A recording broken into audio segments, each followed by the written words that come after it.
지금 척추 전방전이증으로 인한 고통으로 힘들어하고 계셔서 이 영상을 클릭하셨다면 정확하게 클릭하신 게 맞습니다. 이 채널은 제가 현재 보고 있는 환자분들과 일반 대중을 위해서 만들어졌고요. 불필요한 주사, 약물, 수술을 피하는 방법을 가능한 정확하게 알려드리는 채널입니다. 지금 당장 척추 전방전이증이 있으시면 고통을 만들어내는 동작들, 문제되는 척추 분절이 스트레스를 받는 잘못된 동작은 가능한 잠깐 피하시고 제대로 된 것들 적극적으로 추가해서 진짜 회복을 만드는 게 첫 번째 목표예요. 이제 핵심은 인내심이에요. 이런 부분들 같은 경우는 문제되는 분절이나 골반 쪽에 자극이 되는 것을 피해 주시고요. 그래야 척추 분절이 안정될 수 있는 시간을 줄 수가 있어요. 우리 몸은 정말 치유 능력이 엄청난데 인대가 척추 전방전이증 같은 경우는 꽤 큰 데미지거든요. 인대가 다시 단단해지고 콜라겐이 쌓이면서 불안정성이 줄어들 수 있는 시간이 어느 정도 확보가 돼야 됩니다.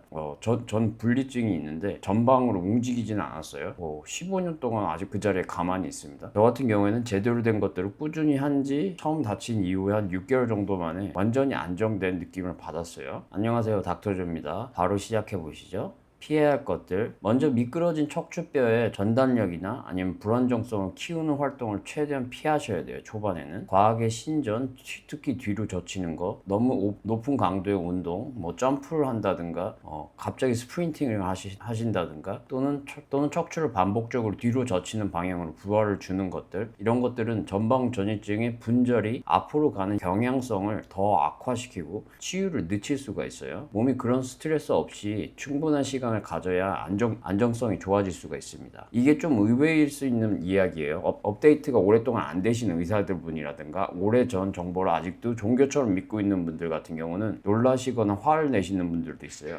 하지만 척추 전방전이증이라고 해서 앞으로 숙이는 동작, 굴곡이 꼭 나쁜 건 아니에요. 오히려 많은 경우에 앞으로 숙이는 동작이 원인이 아니기 때문에 할 수는 있습니다. 전방전이증을 만드는 스트레스랑은 관련이 별로 없습니다. 부드럽게 앞으로 숙이면 만성적으로 긴장된 허리 밑에 쪽 근육이 길어지면서 통증이 조금씩 완화될 수도 있거든요. 다만 서 있는 상태에서 굽혀서 손끝으로 바닥을 만지려고 하는 것처럼 깊게 숙여서 인대에 매달리는, 이제 상체 무게가 인대에 매달려 있는 형태 같은 경우는 별로 좋지 않습니다. 그런 건 좋은 건 아니죠. 그런 동작 자체는 안정시키려는 구조물을 오히려 늘리는 거예요. 발목을 삐었을 때를 생각해 보시면 쉽게 이해하실 수 있는데 절대 처음 다쳤을 때 더 늘리거나 그러진 않죠. 처음에는 일반적인 움직임보다 적게 움직이고 보호하잖아요. 척추도 마찬가지죠. 그렇지만 몸 전체를 고정할 수는 없으니까 코어 근육으로 그런 것들을 움직임을 어느 정도 제한을 해줘야 되죠. 그래서 가벼운 굴곡은 통증 완화에 괜찮지만 장기적인 해결은 아닙니다.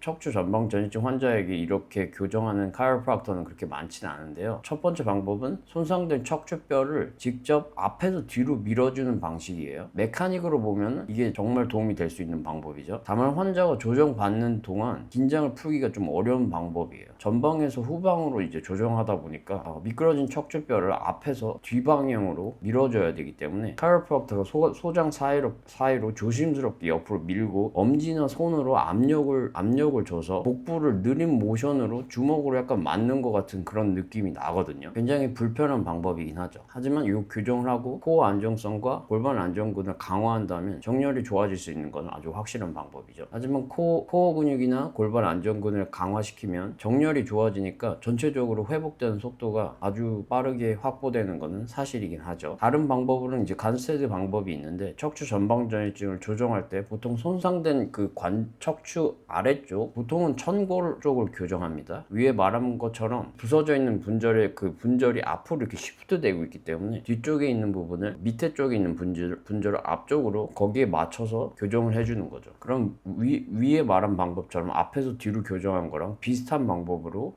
작동하게 됩니다. 안정화 운동과 함께하면 당연히 효과가 훨씬 커지겠죠. 이런 교정을 받으시면 바로 안정화 운동을 같이 해주시면서 해당 분절을 같이 안정화시키시면 교정만 받거나 하거나 운동만 하는 것보다 훨씬 분절 안정화 속도가 빠르게 호전이 되고 지속성도 빠르게 좋아집니다. 중요한 것은 이게 어느 정도 확보가 되고 안정이 될 때까지 계속해서 교정해주고 운동해줘야 되죠. 그래서 결국에는 이 분절이 제자리에 정상적인 움직임을 계속해서 유지하면서 가만히 있을 수 있게 해줘야 돼요. 장기적인 골반 요추 건강이 가장 중요한 거는 골반과 복부 근육이 저절로 중립을 찾고 거기에 알아서 머무는 거예요. 이게 왜 중요한지 알려드릴게요.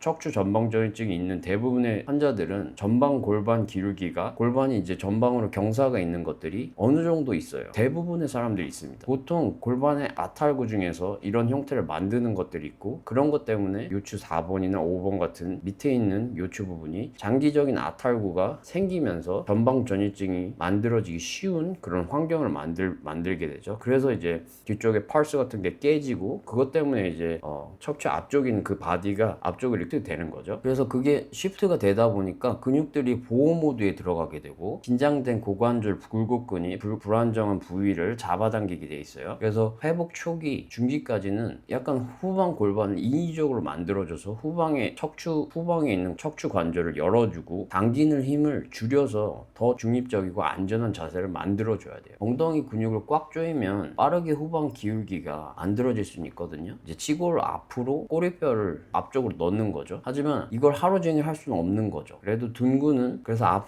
당장 아프시면 이런 방법을 쓰셔서 척추 뒤쪽에 있는 후방 관절을 열어줄 수는 있지만 이걸 하루 종일 할 수는 없으니까 결국에는 복부 앞쪽도 트레이닝을 같이 해주셔야 돼요. 그래도 둔근은 척추 하부에서 척추 전체를 지지하는 근육이고 몸에서 가장 힘이 큰 근육이죠. 그리고 복부와 함께 쌍을 이루어서 힘의 균형을 만들어주는 거예요. 골반과 요추 하부예요. 그래서 항상 같이 트레이닝을 하셔야 됩니다. 이런 부분은 앉아있는 것과 또 관련이 많은데 앉아있을 때도 복부와 엉덩이 근육을 쓰면서 직장에서 이렇게 앉아있을 수 있거든요. 그렇게 활성화시킬 수 있는 방법에 관련해서 영상을 만들었으니까 한번 확인해 보시면 좋겠네요. 제가 여기서 환자를 보고 있는 중에서 여기 빅테크 기업에 계시는 분들 그리고 금융계에 계시는 분들이 많이 앉아 계시는데 그분들이 그렇게 일하시는 환경을 조금만 바꾸면 척추나 요추 특히 하부 쪽에 스트레스가 많이 적어진다고 말씀 많이 하시거든요. 그러니까 이 방법을 한번 확인해 보시면 좋을 겁니다. 또 다른 중요한 근육들이 복부 근육들이죠. 복행근이랑 복사근 이런 것 이제 당연히 이제 식스팩 앞쪽에 있는 복직근도 해당이 되죠. 이런 것들이 몸 앞에서 코르셋을 만들고 이 근육들이 하루 종일 어느 정도 낮은 강도로 버티는 지구력을 만들어주는 근육들이에요. 이 부분들이 이런 근육들이 어느 정도 강해야지 척추랑 골반이 스트레스를 어느 정도 받으면서도 계속 척추를 보호할 수 있는 기반이 됩니다. 이제 치골과 흉골 밑에 있는 스터넘 밑에 있는 부분을 로프로 연결했다고 상상을 해보세요. 로프가 이렇게 느슨해지면 치골이 이렇게 뒤쪽으로 빠지고 골반이 앞으로 이렇게 회전이 되겠죠. 전방 기울기가 심해지면서 고관절 굴곡근이 보호를 하려고 더 당기게 돼요. 그 상태에서 로프를 부드럽게 당겨주면 치골이 다시 앞으로 오고 척추가 살짝 뒤쪽으로 열리면서 고관절 굴곡근이 이완되고 전체가 안정을 다시 찾을 수가 있어요. 이 코어 연결이 핵심이에요. 이것들을 강하게 해주면 척추가 안에서부터 척추 하중을 버텨주고 그리고 척추 뒤쪽으로 서포트해주는 효과도 있어요. 당연히 많은 부하를 받아도 아프지 않고 잘 버틸 수 있습니다. 저희의 척추는 이런 식으로 작동을 해야 돼요. 강한 복부 근육들은 척추를 회복시키는 작용까지도 할 수 있습니다. 이런 부분을 다룬 영상이 있어요. 척추가 어떻게 숨을 쉬는지, 숨을 쉬면서 강해지는지 이 영상을 보시면 이해에 도움이 되실 겁니다. 실생활 적용 팁이 있습니다. 치골을 앞으로 하고 깊은 복근을 살짝 켠 상태 이런 상태로 복부를 활성화해주면 척추를 안전하게 보호할 수가 있어요. 그래서 요가 수업 같은 데서 코브라 자세 뒤로 젖히는 동작을 할 때 엉덩이를 이렇게 바닥에 있는 상태에서 젖힌 상태가 아닌 거죠. 엉덩이를 조인 상태에서 복부를 최대한 강하게 같이 조이시는 거예요. 치골을 최대한 바닥 쪽으로 밀면서 후방으로 밀면서 상체를 뒤로 제끼시면은 요추 하부 쪽에서 힌지처럼 이런 식으로 굽혀지는 게 아니고 전체적으로 부드럽게 꺾일 수 있죠. 척추 전체가 균일하게 펴져야 돼요. 한 곳에서만 급격하게 꺾이면 안 되죠. 불안정한 부분 위 아래로 움직임을 키우셔야 돼요. 이제 흉추 쪽 유연성을 늘리시는 게 또 중요하죠. 이런 흉추 관련된 것들은 이제 앞으로 또 영상에서 다루겠습니다. 있습니다. 불안정한 부분은 안정시키고 너무 딱딱한 부분은 풀어주는 식으로 하셔야 돼요. 그래야 전체 유연성이 비슷하게 유지가 되는 거죠. 그래야지 전체적인 유연성도 확보가 되면서 척추 전방전이증을 가지고 있는 분절도 자극하지 않는 거예요. 결론을 내자면 굉장히 간단합니다.